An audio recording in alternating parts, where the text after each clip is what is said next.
நம்ப கூடாது என்று ஆண்டவர் சொல்றார். அப்படின்னா நாசியிலே அப்படின்னா இந்த உலகத்திலே இருக்கிற மனுஷன், உயிரோடு இருக்கிற மனிதர், அவர்கள் எவ்வளவு பெரியவர்களா இருந்தாலும், எவ்வளவு நம்பிக்கைக்குரியவர்களா இருந்தாலும், இல்லையென்றால் உங்கள் வாழ்க்கையிலே யார் மாறினாலும் அவர்கள் மாற மாட்டார்கள், இவர்கள் மிகப்பெரிய நம்பிக்கைக்குரிய நபர்கள் என்றெல்லாம் உங்க இருதயத்தில் இருந்தாலும், நான் சொல்றேன், சூழ்நிலை சில நேரத்தில் எந்த மனிதனையும் மாற்றிருன்றத ஆண்டவருடைய பிள்ளைகள் மறக்கவே முடியாது. அவங்க மாற மாட்டாங்க, அவங்க நம்பிக்கை துரோகம் பண்ண மாட்டாங்க. ஆனா சில நேரத்தில் அவங்கள சுற்றி இருக்கிற சூழ்நிலைகள் எவ்வளவு நன்மை வாங்கினவர்களா இருந்தாலும், நீங்க 1000 உதவிகள் அவர்களுக்கு செய்திருக்கலாம், அவர்களுடைய வளர்ச்சிக்கு நீங்கள் காரணமானவர்களா இருக்கலாம், உங்களுடைய வளர்ச்சிக்கு அவர்கள் காரணமானவர்களா இருக்கலாம். அவ்வளவுதான். எங்க பிணைப்பு பயங்கரமான பிணைப்பு, எங்க உறவு ரத்த சம்பந்தமான உறவு, எங்களுக்குள்ள பிரிவினை என்கிறது வாய்ப்பே இல்லை அப்படின்னு சொல்லலாம். இல்ல இல்ல இல்ல இல்ல இல்ல, அவங்களையும் ஆண்டவர் சொல்றாரு, நீ நம்ப முடியாது அப்படின்னு சொல்றாரு. ஒரு 3 காரியத்தை ஆண்டவருடைய பிள்ளைகளுக்கு வைக்கிறேன். ஒரு தேவனுடைய பிள்ளை யாரெல்லாம் நீங்க நம்ப கூடாது அப்படின்றதுக்கு ஒரு 3 காரியத்தை உங்களுக்கு சொல்லி உங்களுக்காக ஜெபிக்க போறேன். எடுத்துக்கொள்ளலாம். நீதிமொழிகள் 29ஆம் அதிகாரத்தை எடுத்துக்கொள்ளலாம். நீதிமொழிகள் 29ஆம் அதிகாரத்தில் 20வது வசனத்தை நம்ம வாசிக்க போகிறோம். ஸ்தோத்திரம். 29ஆம் அதிகாரத்தில் 20வது வசனத்தை சேர்ந்து வாசிக்கலாமா? 29ஆம் அதிகாரம் 20வது வசனத்தை நம்ம சேர்ந்து வாசிக்கலாம். தன் வார்த்தைகளில் பதறுகிற மனுஷனை கண்டாயானால் அவனை நம்புவதை பார்க்கிலும் மூடனை நம்பலாம். இன்னொரு விஷயம் கூட சேர்ந்து வாசிக்கலாம் எல்லாரும். தன் வார்த்தையில் பதறுகிற மனுஷனை கண்டாயானால் அவனை நம்புவதை பார்க்கிலும் மூடனை நம்பலாம். அல்லேலூயா.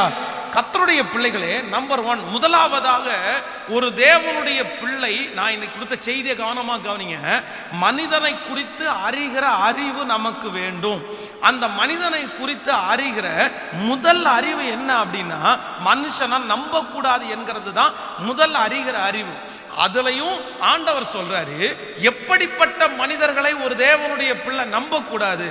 இந்த இடத்துல ரொம்ப அழகாய் ஆண்டவர் எழுதி இருக்கிறார், தன் வார்த்தைகளில் பதறுகிற மனுஷனை கண்டாயானால் நீ அவனை என்ன செய்யக்கூடாது? நம்புவதை பார்க்கலாம் மூடனை நம்பலாம். அப்படின்னா மாத்தி மாத்தி பேசுற நபர்களை ஆண்டவருடைய பிள்ளைகள் ஒரு நாள் நம்ப கூடாது. அவர்களால் நமக்கு பிரயோஜனம் இல்லை. கவனிங்க, சில நபர்களுடைய வாழ்க்கையில் ரொம்ப கேள்விக்குறியா இருக்குது. 10 வருஷமா ஒரு மனுஷனுடைய வார்த்தையை நம்பி, 20 வருஷமா ஒரு மனுஷனுடைய வார்த்தையை நம்பி, இல்ல நாளைக்கு பார்த்துக்கலாம், நாளானைக்கு பார்த்துக்கலாம், அடுத்த வாரம் பார்த்துக்கலாம். டேய், 6 மாசமா உன்னை ஏமாத்திட்டாரே, 1 வருஷமா உன்னை ஏமாத்திட்டாரே, இன்னுமா அவருடைய வார்த்தையை நம்புறேன்னு கேட்டா நிறைய பேர் என்ன சொல்லுவாங்கன்னா, ஆமா ஆமா நான் நம்புறேன். இதனாலேயே தங்களுடைய வாழ்க்கையை இழந்தவர்கள் நிறைய பேர் இருக்கிறார்கள். நான் சொல்றேன், நல்ல மனிதர்கள் தங்களுடைய வார்த்தையை மாத்தி மாத்தி பேச மாட்டாங்க.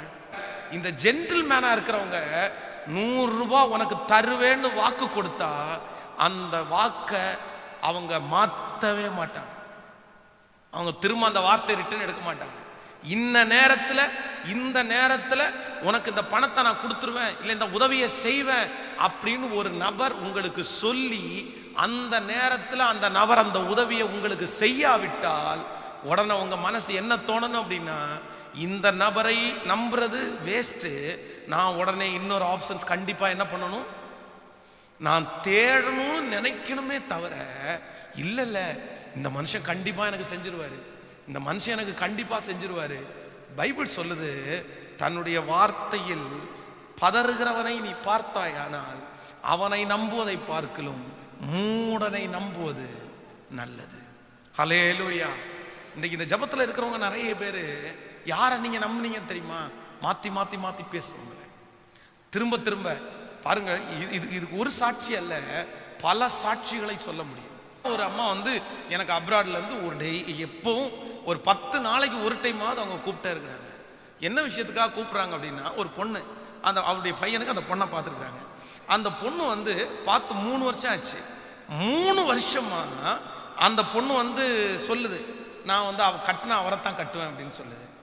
ஏன் நீ கட்டலை அப்படின்னு கேட்டால் எனக்கு படிக்கணும்னு, ஏன் நீ கட்டலைன்னா எனக்கு வேலை செய்யணும்னு, ஏன் நீ கட்டலைன்னா எனக்கு அந்த ஊருக்கு வர முடியாதுன்னு. இப்படியே கிட்டத்தட்ட 3 வருஷமா அந்த பொண்ணு பார்த்து எல்லாமே ரெடி பண்ணதுக்கு அப்புறம் கல்யாணத்துக்கு மட்டும் ஒத்துக்கல. சரி, அந்த பையனோட கொஞ்சம் பேசலான்னா அதுவும் ஒத்துக்கல.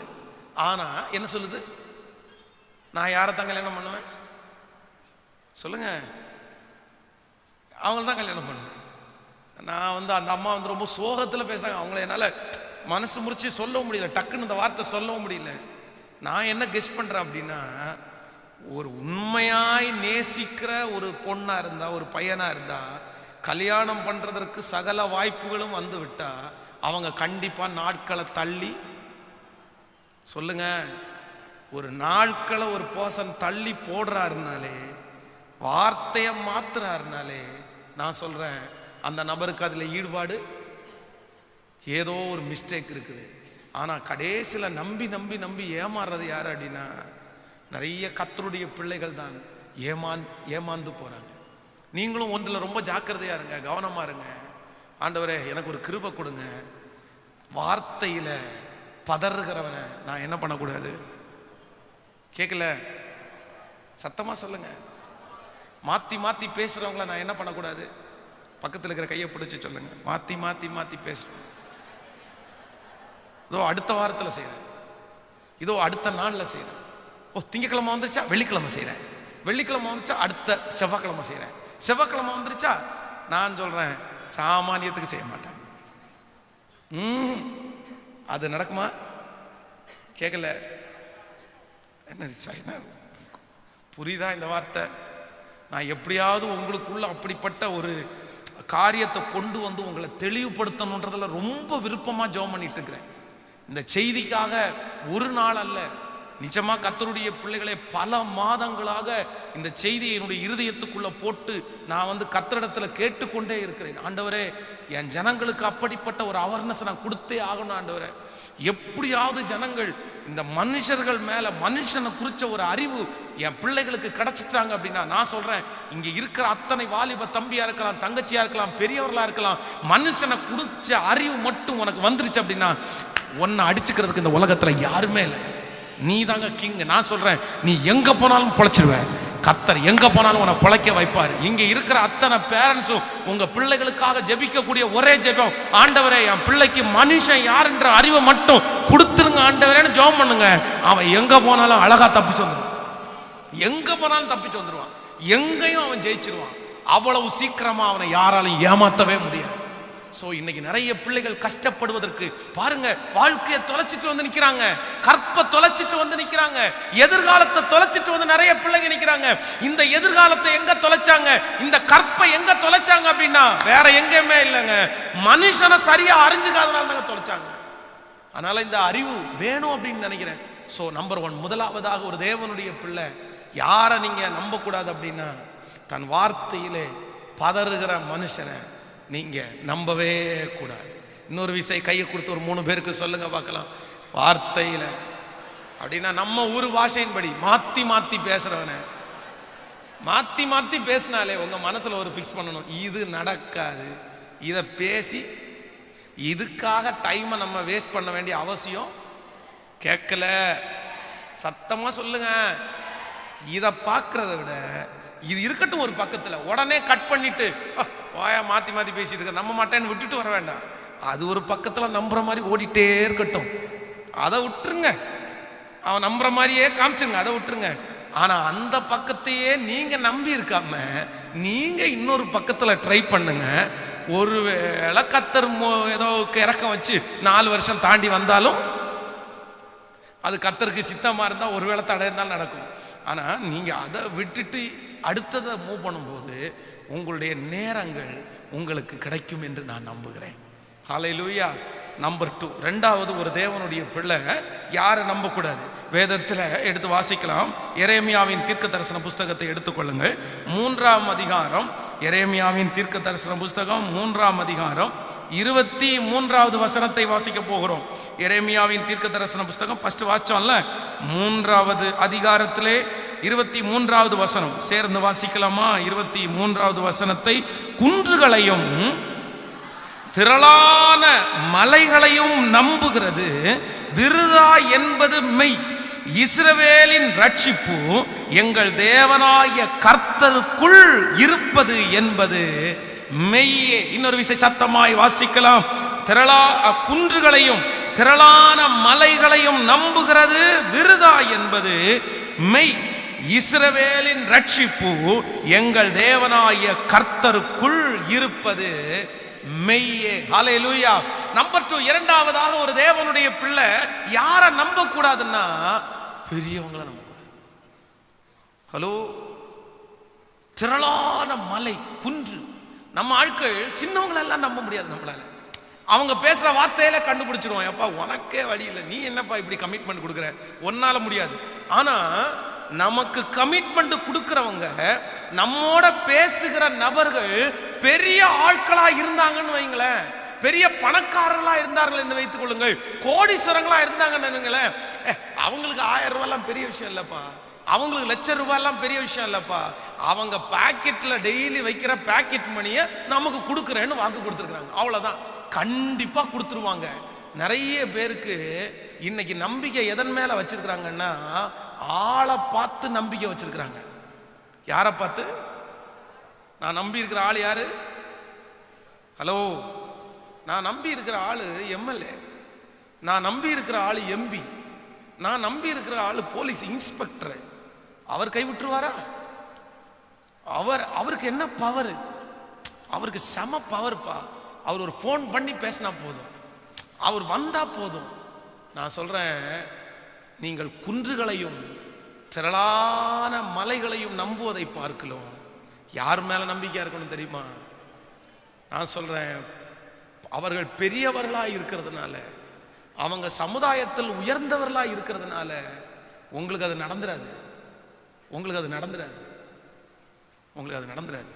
நான் நடந்த சம்பவத்தை கவனிங்க.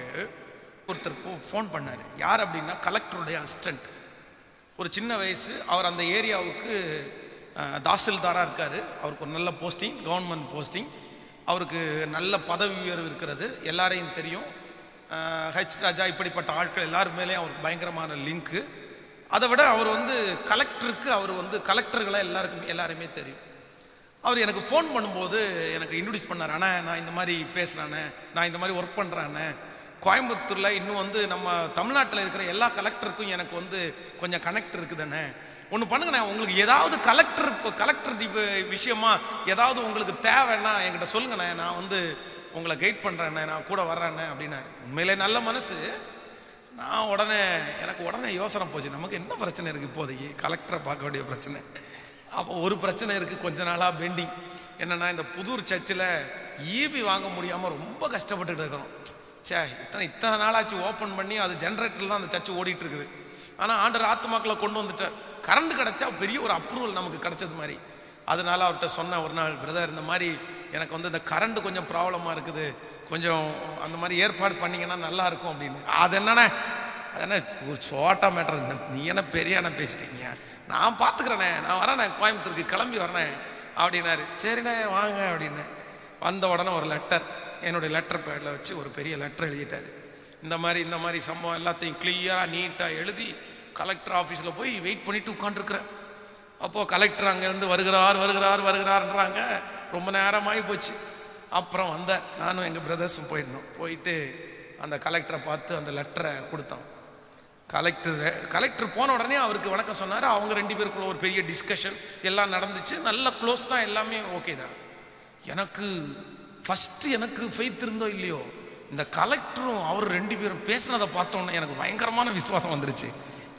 நமக்கு காரியம் கைகூடி வந்தது, கர்த்தருக்கு ஸ்தோத்திரம். கலெக்டர் லெட்டரை வாங்கி படிச்சு பார்த்துட்டு, இது முடியாதே, இது சரியில்லை, அதெல்லாம் அந்த அளவுக்கு இதை பண்ண முடியாது, சரி நான் பார்க்குறேன் அப்படின்ட்டு எடுத்து அந்த பேப்பரை எடுத்து அடியில் வச்சுட்டார். சந்தோஷமாக போயிட்டு வாங்க ஃபாஸ்டர். அன்னைக்கு கலெக்டர் ஃபோன் பண்ணதான், இன்னைக்கு வரைக்கும் அந்த காரியம் நடக்கவே இல்லை. அப்போ தான் அந்த கலெக்டர் ஆஃபீஸை விட்டு வெளியே வரும்போது நான் என்ன சொல்லிட்டு ஜெபம் மனசில் சொல்லி ஜெபம் பண்ணேன்னா, ஆண்டவரே 1000 பெரிய ஆட்களை தெரிஞ்சாலும், கலெக்டரையே தெரிஞ்சாலும், அந்த சைன் போடணும்னா அந்த கலெக்டர் சைன் போடணும். அந்த கலெக்டர் சைன் போடாம உலகத்தில் இருக்கிற எல்லா கலெக்டரும் சைன் போட்டாலும் செல்லுபடி ஆகுமா? கேட்கல. ஸோ ஒரு தேவனுடைய பிள்ளை நீங்க யாரை நம்பக்கூடாது அப்படின்னா, குன்றுகளையும் திரளான மலைகளையும், குன்றுகளையும் திரளான மலைகளையும். பெரியாள் பாஸ்டர், பெரியாள் பாஸ்டர், பெரியாள் பாஸ்டர், நான் சொல்றேன், நிறைய மனிதர்கள் இந்த பெரிய ஆட்கள் பின்பாகவே போய் லட்சங்களை இழந்த மனிதர்களை நான் பார்த்திருக்கிறேன். பல லட்சங்களை இழந்து கொண்டு நிற்கிற மனிதர்களை பார்த்திருக்கிறேன். அவங்க என்னை பார்த்து சொல்லியிருக்கிறாங்க, எனக்கு பதவி இனி வேண்டாம், எனக்கு நான் இன்வெஸ்ட் பண்ண பணம் மட்டும் கிடைச்சா போதும். இவரை நம்பி தான் இன்வெஸ்ட் பண்ணேன், இவர் எனக்கு ரொம்ப க்ளோஸ் அப்படின்றதுக்காக தான் இந்த பணத்தை நான் போட்டேன், இந்த பணத்தை நான் செலவு பண்ணேன். இவ்வளவு பெரிய ஆள் நமக்கு நெருக்கமா இருக்கிறாரு, கண்டிப்பா இந்த காரியம் நடக்கும்னு சொல்லி இவ்வளவு லட்சத்தை நான் செலவு பண்ணேன். இப்போ எனக்கு பதவி ஆசை இல்லை, இப்போ எனக்கு பண ஆசை இல்லை, ஆனா நான் செலவு பண்ற பணம் மட்டும் கிடைச்சுன்னா நான் போயிடுவேன். ஃபாதர், எனக்காக ஜெபம் பண்ணுங்க, எனக்காக ஜெபம் பண்ணுங்க. ஸோ இங்கே இருக்கிற யாருக்காக ஆண்டவர் பேசுறாருன்னு தெரியாது. வாலிப பிள்ளைகளுக்கும் சொல்கிறேன், அவங்க பைக்கில் வந்த உடனே ஏமாந்துராதப்பா, ஏமாந்துராத. பல்சர் 220 யார்கிட்ட வாடகைக்கு வாங்கிட்டு வந்தாரோ, ஐயோ ஃபோர்டு ஐகான் காரு, ஆமாம் அதுக்கு டியூ நிறைய இருக்கு. கல்யாணம் பண்ணி முடிச்சோன்னா டியூ கட்டுறதுக்கே சரியா இருக்கும். நிறைய பேர் இன்றைக்கு எதை வைத்து மனிதர்களை நம்புகிறார்கள் என்றால் வெளி தோற்றத்தை. கோயம்புத்தூரில் இருக்கிற ஒரு வாலிப தம்பி என்கிட்ட வந்து பேசுகிறான், என்னடா எப்படா போயிட்டுருக்கு ஒரு யூனிட்டு, அவன் ஒரு 20 பேரை வச்சு வேலை பார்க்குறான், எப்படி போயிட்டுருக்கு அப்படின்னு கேட்டா, பாஸ்டர் ஒரே ஏமாத்து பேர் வழிங்களா இருக்காங்க பாஸ்டர். என்னடா சொல்கிற அப்படின்னு கேட்டால், இங்கேருந்து சென்னையிலேருந்து கால் பண்ணுவாங்க, பாஸ்டர் இந்த மாதிரி எங்கள் ஆஃபீஸுக்கு நீங்கள் வாங்க, எங்கள் ஆஃபீஸை உங்களோட டைப் பண்ணுறதுக்கு நாங்கள் ஆசையாக இருக்கோம் அப்படின்னு சொல்லுவாங்க. உடனே நாங்கள் இங்கேருந்து ஃப்ளைட் டிக்கெட் போட்டு ஒரு 6 பேர் கிளம்பி இன்ஸ்பெக்ஷனுக்காக போவோம். போய் இறங்கும் போது பார்த்தீங்க அப்படின்னா அழகாக ஒரு ஏசி ஹால் இருக்கும் பாஸ்டர், ஒரு 10 பேர் கம்ப்யூட்டர் கேபின் போட்டு அப்படியே உட்காந்துருப்பாங்க, அப்படியே அழகாக யூனிஃபார்ம் போட்டிருப்பாங்க. நாங்கள் போன உடனே காஃபி வந்துடும், அவ்வளோ அழகாக பேசுவாங்க. பேசி முடிச்சுட்டு அக்ரிமெண்ட்டை வாங்குற அளவுக்கு பேசிடுவாங்க. அக்ரிமெண்ட்டை வாங்கிட்டு நாங்கள் பணத்தை பேங்க்ல போட்ட அடுத்த 1.5 மணி நேரத்துக்குள்ள போட்டிருந்த ஷெட்டெல்லாம் கழட்டிடுவாங்க. அடுத்த நாள் காலையில சென்னையில போய் இறங்கி அந்த இடம் எங்க இருக்குன்னு பார்த்தா கண்டே பிடிக்க முடியாதாமா. இதுலதான் என் ஆபீஸ் இருந்துச்சு, இதுலதான் என் கேபின் போட்டு உட்காந்து இருந்தாங்க, இதுலதான் எனக்கு காஃபி கொடுத்தாங்க. சார் அதெல்லாம் செட்டப்பு சார். ஒரு நாளைக்கு வாடகைக்கு வாங்கினாங்க சார், ஒரு நாளைக்கு வாடகைக்கு அந்த இடத்த வாங்கி 10 பேர் வந்தாங்க, ஏதோ ஆபீஸ் விஷயமா பேச போறேன்னாங்க, கொடுத்துட்டோம். உங்களை ஏமாத்திட்டாங்களோ அப்படி சொல்றான், ஏமாத்திட்டான் பாஸ், ஐயோ ரொம்ப மோசம். அதனால நாங்கள் இப்போ எந்த கம்பெனியோட டைப் வைக்கணும்னாலும் கிட்டத்தட்ட 1 வருஷம் அவங்களுடைய ஒர்க்கை பார்த்துட்டு தான் டைப் வைக்க முடியும். அதனால எங்களுடைய கம்பெனி அவ்வளோ ஈஸியாக எங்களால் ரன் பண்ண முடியல அப்படின்னு சொன்னாங்க. அப்போ ஆண்டவருடைய பிள்ளைகளே, கண்ணுக்கு பார்த்து பகட்டா பெருசா தெரிஞ்ச உடனே ஆண்டவருடைய பிள்ளைகள் இது மலையா இருக்கும் இது குன்றா இருக்கும்னு என்ன பண்ணக்கூடாது. கேட்கல, பக்கத்தில் இருக்கிற கையை பிடிச்சி சொல்லுங்க, பார்க்கறதற்கு அழகா தான் இருக்கும், புசிக்கிறதற்கும் இன்பமா தான் இருக்கும், ஆனா கிட்ட போயிடாதீங்க, டேஞ்சர். ஆமாம், அதான் ரொம்ப அழகா பாட்டு பாடுவாங்கல்ல, இது நம்ம ஒரு மோசஸ் ராஜசேகர் ஐயா ரொம்ப அழகா ஒரு பாட்டு பாடுவாரு மனுஷனை குறிச்சு. நான் யாரா நம்புவேன், நான் யாரா இருப்பேன், எங்கிட்ட நல்லவன் போல நடிச்சுக்கிட்டு நடுத்தருவில் விட்டு போட்டாங்களே, என்ன செய்வேன் என் பெருமானே. ரொம்ப அழகா பாடுவார், என்ன வாடிங்க பாருங்களேன். அப்போ மோசஸ் ராஜசேகர் ஐயாவுக்கு மனுஷனை குறித்து அறிவு இருந்திருக்குன்னு நினைக்கிறேன். ஸோ ஒரு தேவனுடைய பிள்ளைக்கு இந்த நம்புறதை குறித்த அறிவு எதில் வேணும் அப்படின்னா, பெரியவங்களா இருக்கிறதுனால கண்டிப்பா அவங்கள்ட்ட இருந்து எனக்கு கிடைச்சிரும் அப்படின்னு என்னைக்கு விட்டுருவாங்களா? என்ன இவங்க விட மாட்டாங்க பாஸ்டர். அவங்க வீட்டினுடைய ஒரு மூலையில் எனக்கு கொடுத்தா கூட போதும் பாஸ்டர், அவங்க இருக்கிற சொத்துல அந்த 1/2 சென்ட் கொடுத்தா கூட போதும் பாஸ்டர், அவ்வளோதான் நான் பிழைச்சிடுவேன். அவங்க டெய்லி வேஸ்ட் பண்றதை கொடுத்தா கூட போதும் பாஸ்டர் அப்படின்னு அந்த மிகப்பெரிய ஆதாரத்தை நம்பி உங்க வாழ்க்கையை தயவு செய்து நீங்க ஒரு நாளும் வீணடிச்சிடாதீங்க. அதான் சொல்றது, குன்றுகளையும் திரளான மலைகளையும் நம்புவதை பார்க்கலாம் யார் மேல பற்றுதலா இருக்கணும். ஆமா, 2 கையை மேல உயர்த்தி கர்த்தர்மே, சத்தமா சொல்லுங்க, கர்த்தர்மே. நம்பர் 3, மூன்றாவது, ஒரு 2 நிமிஷத்துல உங்களுக்கு சொல்லிடுறேன். ஒரு தேவனுடைய பிள்ளை இந்த நம்புகிற அறிவு, யாரை நீங்க நம்ப கூடாது அப்படின்னா, நீதிமொழிகள் 14ஆம் அதிகாரத்தை எடுத்துக்கொள்ளலாம். நீதிமொழிகள் 14ஆம் அதிகாரம் 15வது வசனத்தை வாசிக்கலாம். நீதிமொழிகள் 14ஆம் அதிகாரத்தில் 15வது வசனத்தை எல்லாரும் சேர்ந்து வாசிக்கலாம். பேதையானவன் எல்லா வார்த்தையையும் நம்புவான், விவேகியோ தன் நடையின் மேல் கவனமாய் இருக்கிறான். இன்னொரு விசை சத்தமாய் வாசிக்கலாம். நாம்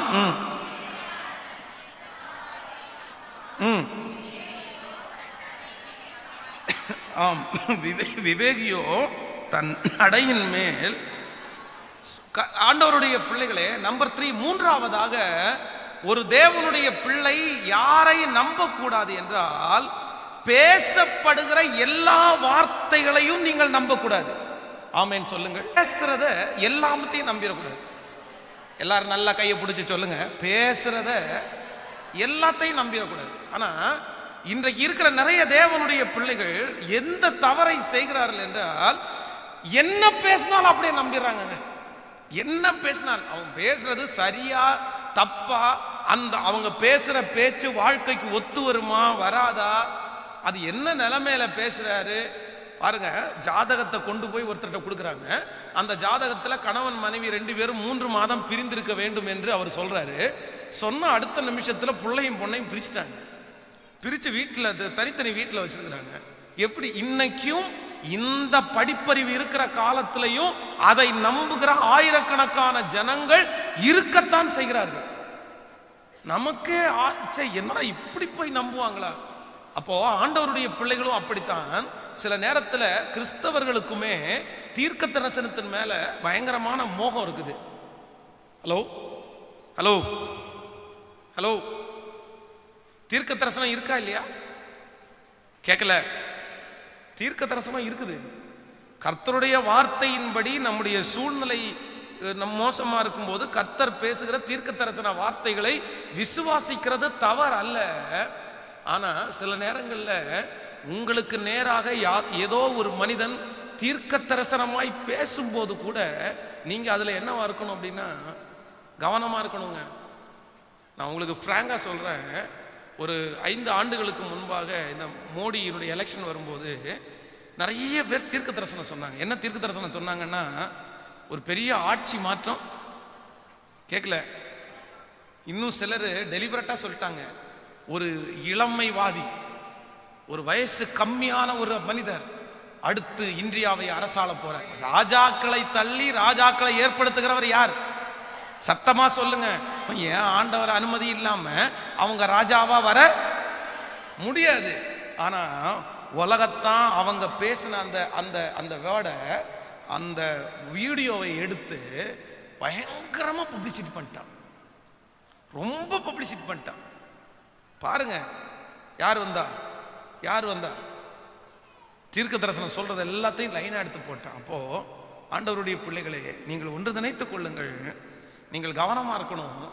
எல்லாரும் சொல்ற வார்த்தைய, சொல்லுகிற எல்லா வார்த்தைகளையும் நீங்க நம்பிடக்கூடாது.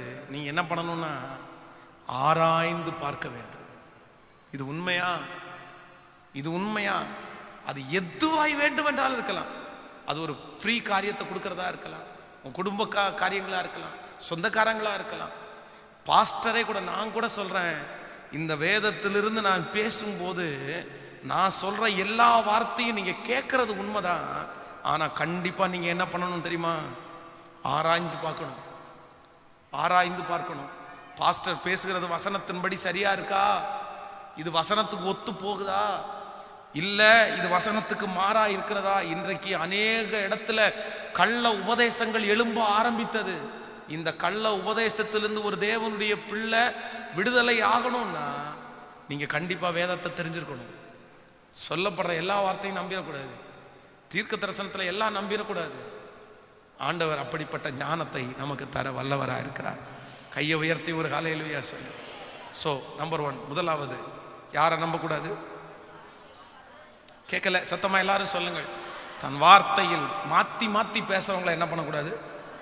கேட்கல, எல்லாரும் சொல்லுங்கள். மாத்தி மாத்தி பேசுகிறவர்களை நாங்கள். நம்பர் 2, ரெண்டாவது யாரை நம்பக்கூடாது? பெரிய பெரிய பிக் ஷாட் இல்லை, பிக் ஷாட்டை நம்பக்கூடாது. சொல்லுங்க எல்லாருமே, சத்தமா சொல்லுங்க எல்லாருமே. பிக் ஷாட்ஸை நம்பக்கூடாது. நம்பர் 3, மூன்றாவது யாரை நம்பக்கூடாது? பேசுகிற எல்லா வார்த்தைகளையும். ஸோ இன்றைக்கு நமக்கு எல்லாருக்கும் கர்த்தர் ஒரு கிருபை தரட்டும். நான் சொல்கிறேன், ஒரு மனிதனை அறிகிற ஒரு அறிவு. நான் நம்முடைய யூடியூப் சேனலில் சிக்கிராதே அப்படின்ற ஒரு செய்தியை நான் கொஞ்ச நாளைக்கு முன்னாடி பேசியிருக்கிறேன்.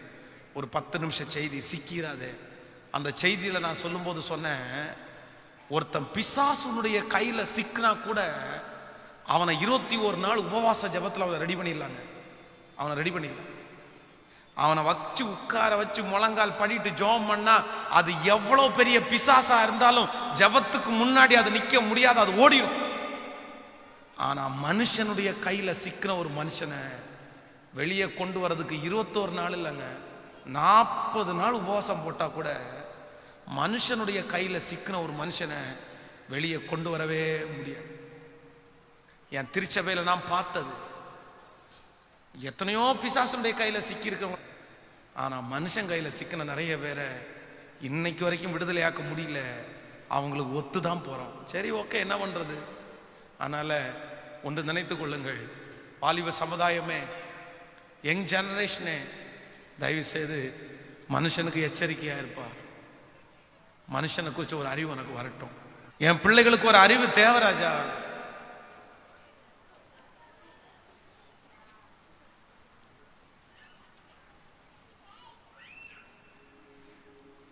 Thank you, Holy Spirit.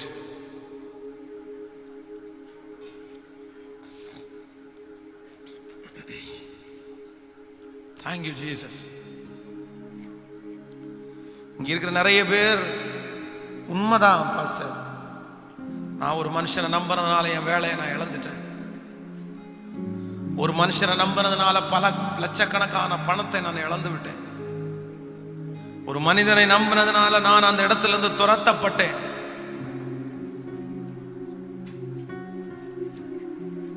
என்னுடைய கற்பனை நான் இழந்துட்டேன், என் ஃபியூச்சரை நான் இழந்துட்டேன். உண்மைதான் பாஸ்டர், நான் நம்பிட்டேன். ரொம்ப யாரு மாறினாலும் அவங்க மாற மாட்டாங்கன்னு நான் நம்பினேன். அவங்க வார்த்தை பேர்ல அவ்வளவு நம்பிக்கையா இருந்தேன். ஆனா இன்னைக்கு எல்லாத்தையும் இழந்து போய் நான் வந்து நிக்கிறேன்.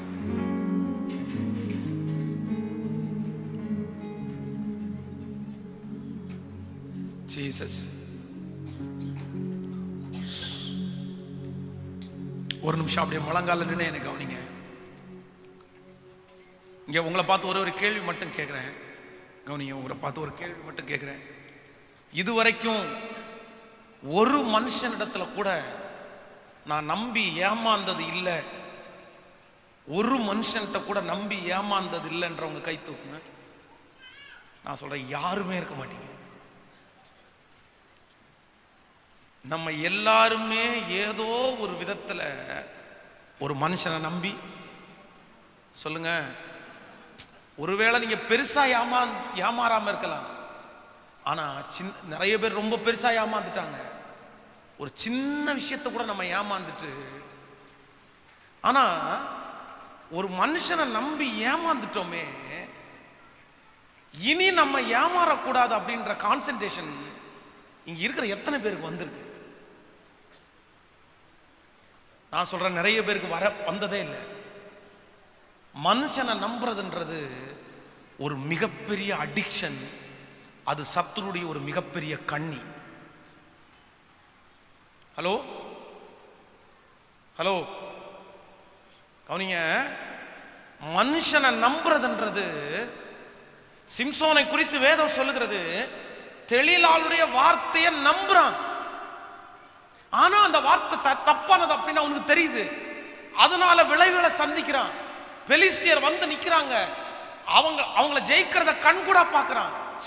ஒரு டைம் இவளை நம்பி நம்ம ஏமாத்துட்டோம், அடுத்த டைம் இவளை நம்ப கூடாதுன்ற எண்ணம் அவனுக்குள்ள வரல பாருங்களேன். ரெண்டாவது டைம் அப்படியே நம்பி ஏமாந்தான். ரெண்டாவது டைமும் அவன் அதே மாதிரி பண்ணிட்டாங்க. அப்போ அது இனி நம்ம நம்ப கூடாதுன்னு நினைச்சானா, திரும்ப மூணாவது விசை நம்பி தன்னுடைய இருதயத்தில் இருக்கிறது எல்லாத்தையுமே இழந்துட்டான். ஸ்பெஷலா வாலிப தம்பிகளுக்கு தங்கச்சிகளுக்கு திரும்ப திரும்ப சொல்றேன், இன்னொருத்தர் மேல வச்சிருக்கிற நம்பிக்கைன்றது அது சத்துருனுடைய அடிக்ஷன். ஹலோ, ஏற்கனவே ஒரு நபரை நம்பிதான் நீ எல்லாத்தையும் இழந்த. ஏற்கனவே ஒரு நபரை நம்பிதான் உன்னுடைய கிருபைகளை இழந்த, வரங்களை இழந்த, உனக்குரிய மிக முக்கியமான ஆசீர்வாதத்தை நீ இழந்துட்ட. அந்த மனிதனை நம்புறதுனால அவ்வளவு கஷ்டம் உங்க வாழ்க்கையில. நீ எவ்வளவு பெரிய சூழ்நிலையில இருக்க வேண்டிய நபர், ஆனா இன்னைக்கு ஒண்ணும் இல்லாம ஆயிட்டீங்க. ஆனா இப்பவும் ஒரு 3 மாசம் 2 மாசம் தாண்டி அந்த காயம் ஆறுறதுக்கு முன்னாடியே உன் மனசு இன்னொருத்தரை நம்ப ஆரம்பிச்சிருச்சு.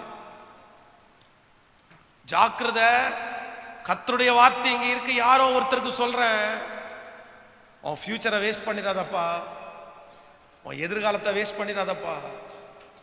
ஏற்கனவே ஆண்டவர் நீ யாரையும் நம்ப கூடாது என்கிறதற்காக கர்த்தர் உனக்கு உணர்வு பூர்வமா கற்றுக் கொடுத்ததுதான் அது.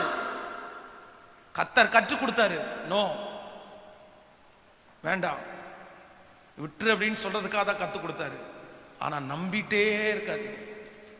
நம்ம நம்பிக்கை யாரு மேல அப்படின்னா, நான் நம்புகிறது கர்த்தராலே. 2 கரங்களை மேல உயர்த்தி சத்தமாய் சொல்லுவோம், ஆண்டவரே நான் உம்மை ஒருவரையே நம்புறேன் என்று சொல்லுங்க சத்தமா. பத்தாது,